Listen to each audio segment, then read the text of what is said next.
نفسیات کے مطابق اگر کسی انسان کو پیار اور فکر کرنے والا لائف پارٹنر مل جائے تو وہ انسان اپنے سابقہ محبوب اور رشتے کو بھول جاتا ہے۔ نفسیات کے مطابق اگر آپ کسی انسان کو اپنے ذہن سے نہیں نکال پا رہے تو اس کا مطلب ہے آپ بھی اس شخص کے ذہن میں موجود ہیں۔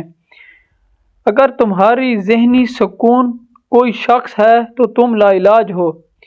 جو شخص آپ کو سب سے زیادہ خوش کرتا ہے وہی شخص آپ کو سب سے زیادہ تکلیف پہنچانے کا باعث بھی بنتا ہے۔ ان تین حالتوں میں انسان بدتمیزی کرتا ہے: جب اسے کوئی اپنا نظر انداز کرتا ہے، جب کوئی انسان بھوکا ہوتا ہے اور جب کوئی انسان تنہائی کا شکار ہوتا ہے۔ مرد عورتوں کی نسبت زیادہ دھوکہ دیتے ہیں۔ ہمیشہ چار دیواری میں رہنے والی لڑکیوں کے عاشق سے ڈرو، انہوں نے دنیا نہیں دیکھی ہوتی، وہ جس سے چاہتی ہیں اسے بے انتہا چاہتی ہیں کیونکہ وہی ان کی دنیا ہوتی ہے۔ اگر کوئی لمبے عرصے تک پریشان، دکھی یا اداس رہتا ہے تو وہ خوش رہنا بھول جاتے ہیں۔ رات کو سونے سے پہلے آپ کا دماغ جس کے بارے زیادہ سوچتا رہے وہ شخص یا تو آپ کے غم کا سبب ہوتا ہے یا خوشی کا۔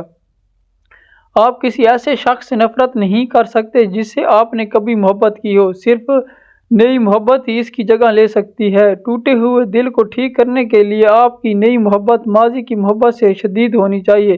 آپ کا دل کبھی بھی ماضی کے لیے دھڑکنا بند نہیں کرے گا، لیکن یہ اس وقت تک کم ہوگا جب آپ اپنے درد کو محسوس کرنا بند کر دیں گے۔ اگر کوئی شخص آپ کو صرف فرصت میں یاد کرتا ہے تو اس کو چھوڑ دیں کیونکہ آپ تنہا ضرور ہو سکتے ہیں مگر فضول نہیں۔ جو لوگ جتنی زیادہ شدت سے پیار یا فکر کرتے ہیں اتنی ہی شدت سے نفرت یا نظر انداز کر سکتے ہیں۔ نرم دل لوگ ہمیشہ دھوکہ کھاتے ہیں کیونکہ وہ غلط لوگوں پر بھروسہ کرتے ہیں۔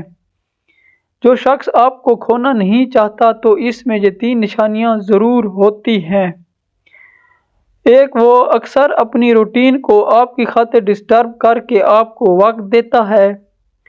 دو، وہ ہمیشہ آپ اور آپ سے جڑے رشتوں کا احترام کرتا ہے اور انہیں عزت دیتا ہے۔ آپ سے کئی وعدے اور یادیں اسے یاد رہتی ہیں۔ وہ اکثر باعث کے دوران ناراضگی کا عنصر دیکھ لے تو خود ہی ہار مان لیتے ہیں۔ وہ جب بھی مستقبل کے کسی پلان کا ذکر کرتے ہیں تو آپ بھی اس میں شامل ہوتے ہیں۔ Thanks for watching, please subscribe.